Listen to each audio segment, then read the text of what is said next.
Cinema പ്രേമികളെ വലിയ ആവേശത്തിലാക്കി വലിയ മുതൽ മുടക്ക് നടത്തി ഏറ്റവും നല്ല പ്രചരണവും നൽകി അങ്ങനെ പുറത്തിറക്കിയ പുതിയ മലയാള സിനിമയായ എമ്പുരാനെക്കുറിച്ചുള്ള ചൂടേറിയ ചർച്ചകൾക്കും അഭിപ്രായ പ്രകടനത്തിനുമാണ് ഇപ്പോൾ നമ്മുടെ നാട് വേദിയാകുന്നത്.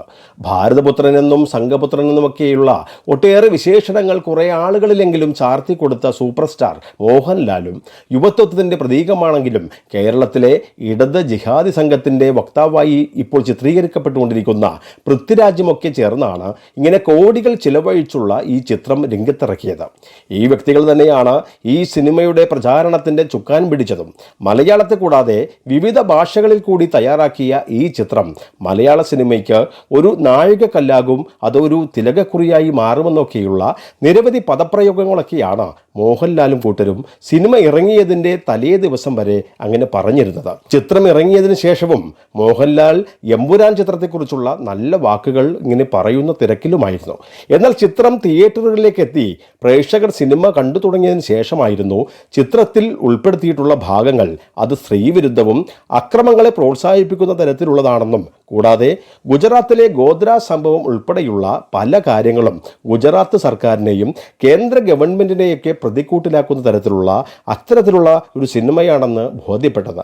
അതോടുകൂടി ഇത്രയും നാൾ മോഹൻലാലിനെ ഇങ്ങനെ പൂവിട്ടു വാഴ്ത്തിയവരെല്ലാം തന്നെ അദ്ദേഹത്തെ കല്ലെറിയുവാൻ തുടങ്ങുകയായിരുന്നു. ലക്ഷക്കണക്കിന് വരുന്ന പ്രേക്ഷകരുടെ ഇഷ്ട കഥാപാത്രമായ മോഹൻലാൽ ഇവിടെയുള്ള ഹിന്ദുത്വവാദികളുടെയും ഭരണ സംവിധാനങ്ങളെയും ഒക്കെ ഇഷ്ടത്തോഴനുമായിരുന്ന കാര്യത്തിൽ ആർക്കും ഒരു തർക്കവുമില്ലല്ലോ. അതിൻ്റെ ഭാഗമായി കേന്ദ്ര ഗവൺമെൻറ്റിൻ്റെ സഹായത്തോടുകൂടി സൈനിക മേഖലയിൽ നിന്നുള്ള ഒരു പരമോന്നത ബഹുമതി കൂടി ലഭിച്ച മോഹൻലാലിൽ നിന്നുണ്ടായ ഇപ്പോഴത്തെ ഈ പ്രവൃത്തി RSS പോലുള്ള സാംസ്കാരിക സംഘടനകൾക്കും BJP പോലുള്ള രാഷ്ട്രീയ പാർട്ടികൾക്കും അങ്ങനെ ദഹിക്കുകയോ അത് ഉൾക്കൊള്ളുവാനോ സാധിച്ചിട്ടില്ല എന്നതാണ് അവരുടെയെല്ലാം ഇപ്പോഴുണ്ടായിട്ടുള്ള പ്രതികരണങ്ങളിൽ നിന്നുമൊക്കെ വ്യക്തമായത്. അത് RSSൻ്റെ മുഖപത്രത്തിലും BJPയുടെ സംസ്ഥാന അധ്യക്ഷൻ തന്നെ ഇപ്പോൾ രംഗത്തെത്തി അത് പറയുകയും ചെയ്തു.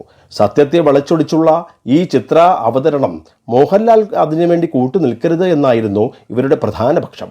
എന്നാൽ ഇത്രയും അപകീർത്തിപരമായ കാര്യങ്ങൾ ഉൾപ്പെടുത്തി പുറത്തിറക്കിയ ഈ ചിത്രത്തിന് അനുമതി നൽകിയ കേന്ദ്ര സർക്കാരിൻ്റെ കീഴിൽ പ്രവർത്തിക്കുകയും RSSൻ്റെയും BJPയുടെയൊക്കെ ഇങ്ങനെ നോമിനികൾ അംഗങ്ങളുമായിട്ടുള്ള കേന്ദ്ര സെൻസർ ബോർഡിന് എതിരെയായും വലിയ പ്രതിഷേധങ്ങൾ ഇപ്പോൾ ഉയരുകയുണ്ടായി.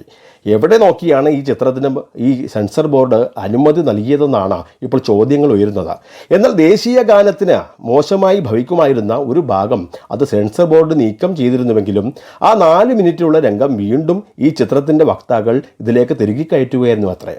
ഏതായാലും എമ്പുരാൻ എന്ന ഈ സിനിമ പുറത്തിറങ്ങിയതിനു ശേഷം കാര്യങ്ങൾ വിവാദമായതോടെ കേന്ദ്ര ഗവൺമെൻറ്റും കേന്ദ്ര സെൻസർ ബോർഡും അങ്ങനെ വടിയെടുത്തപ്പോഴാണ് ചിത്രത്തിൻ്റെ വക്താക്കൾ തന്നെ സ്വയം തയ്യാറായി ഈ ചിത്രത്തിൻ്റെ വിവാദ രംഗങ്ങൾ ഇപ്പോൾ നീക്കം ചെയ്യുവാൻ തയ്യാറായി മുന്നോട്ട് വന്നത്. അത്തരത്തിൽ നീക്കം ചെയ്ത ഭാഗങ്ങളായിട്ടുള്ള ആ ചിത്രത്തിൻ്റെ പുതിയ പതിപ്പ് അടുത്ത ദിവസങ്ങളിൽ തിയേറ്ററുകളിൽ എത്തും. അതുവരെ ഈ പഴയ രംഗങ്ങളുള്ള ഭാഗങ്ങളുള്ള ചിത്രം തന്നെയായിരിക്കും പ്രേക്ഷകർക്ക് കാണുവാൻ വേണ്ടി സാധിക്കുക. എന്നാൽ ഈ വിഷയം രാഷ്ട്രീയമായും മതപരമായും മുതലെടുക്കുവാനുള്ള ശ്രമവും ഇവിടെ നടക്കുന്നുണ്ട്. അതിൻ്റെ ഭാഗം തന്നെയാണ് ചിത്രം വിവാദമായ ആ രാത്രിക്ക് രാത്രി തന്നെ കേരളത്തിൻ്റെ മുഖ്യമന്ത്രിയും CPMൻ്റെ നേതാവുമായ ശ്രീ പിണറായി വിജയൻ ഈ സിനിമ കാണുവാൻ തിരുവനന്തപുരം ലുലു തിയേറ്ററിലേക്ക് എത്തിയത്. സത്യത്തിൽ ഇത് ഒരു കച്ചവട മനസ്ഥിതിയിൽ തന്നെ മോഹൻലാലും കൂട്ടരും ബോധപൂർവം തന്നെ തയ്യാറാക്കിയ ഒരു സിനിമയാണിത്. പണം മാത്രമാണ് അവരുടെ ലക്ഷ്യം. കോടികളിങ്ങനെ കുമിഞ്ഞുകൂടണമെന്ന ആഗ്രഹത്താലാണ് റമസാൻ കാലയളവിൽ ഇങ്ങനെയൊരു ചിത്രം നരേന്ദ്രമോദിയെയും സർക്കാരിനെയും ഒക്കെ RSSനെയും ഒക്കെ ഇങ്ങനെ മോശമായി ചിത്രീകരിക്കുന്ന ഈ സിനിമ ഇപ്പോൾ പുറത്തിറക്കിയത്. എന്നിട്ടിപ്പോൾ മോഹൻലാൽ ഇതൊന്നും അറിഞ്ഞില്ല എന്ന ഒരു തരത്തിൽ പറയുന്നത് അത് ശുദ്ധ ഒരു കള്ളത്തരമാണ്. അതിനെ വെള്ളപൂശുവാൻ വേണ്ടി സംഘപരിവാർ ബന്ധമുള്ള മറ്റു ചിലരും, എന്നാൽ ഇതിനിടയിൽ ഈ ചിത്രമെടുക്കുവാൻ മുഴുവൻ പണവും മുടക്കിയ ഒരാൾ ഇവിടെ ഇങ്ങനെ ഒളിച്ചിരിക്കുകയാണ്. സാക്ഷാൽ ശ്രീ ഗോകുലം ഗോപാലൻ. വയസ്സാം കാലത്ത് സിനിമാ ലോകത്ത് നിന്നും കിട്ടുന്ന ആ സൗകര്യങ്ങളും സുഖങ്ങളും ഒക്കെ ഇങ്ങനെ ആസ്വദിക്കുവാനുള്ള അത്തരം പൂതിയുമായി ഗോകുലം ചിട്ടിയുടെ പേരിൽ ഈ നാട്ടിലുള്ള ജനങ്ങളുടെയൊക്കെ പണം പിരിച്ചെടുത്ത് സിനിമ പിടിക്കുവാൻ ഇറങ്ങിയ ഗോപാലൻ്റെയും ലക്ഷ്യം പ്രധാനമായും പണം തന്നെയാണ്. ഗോകുലം ഗോപാലൻ നേരിട്ട് പലതവണ കണ്ടു ബോധ്യപ്പെട്ടതിന് ശേഷം മാത്രമാണ് അദ്ദേഹം ഇങ്ങനെ പണമിറക്കി പിടിച്ചിട്ടുള്ള എല്ലാ ചിത്രങ്ങളും പുറത്ത് ഇറക്കാറുള്ളതെന്ന് അവയുടെ അണിയറ പ്രവൃത്തിയിൽ ഏർപ്പെട്ടുള്ളവർക്ക് എല്ലാവർക്കും തന്നെ അറിയാം. അപ്പോൾ RSSനെയും BJPയും പ്രതിക്കൂട്ടിലാക്കാൻ, പ്രത്യേകിച്ച് കേരളത്തിൽ ഉടൻ നടക്കാൻ പോകുന്ന തിരഞ്ഞെടുപ്പിൻ്റെ ആ ഒരു കാലഘട്ടത്തിന് മുൻപ് ഇത്തരത്തിൽ ഗോകുലം ഗോപാലനെ കൊണ്ട് ഒരു ചിത്രം ഇറപ്പിക്കുവാൻ CPMും ഇവിടെയുള്ള ഈ സുഡാബി സംഘങ്ങളും പിന്നിൽ നിന്നും പ്രവർത്തിച്ചിട്ടുണ്ട് എന്ന് തന്നെ വേണം നമുക്ക് അനുമാനിക്കാൻ. അത് മോഹൻലാൽ ഇപ്പോൾ വന്നിങ്ങനെ ഖേദം പ്രകടിപ്പിച്ചാൽ പോലും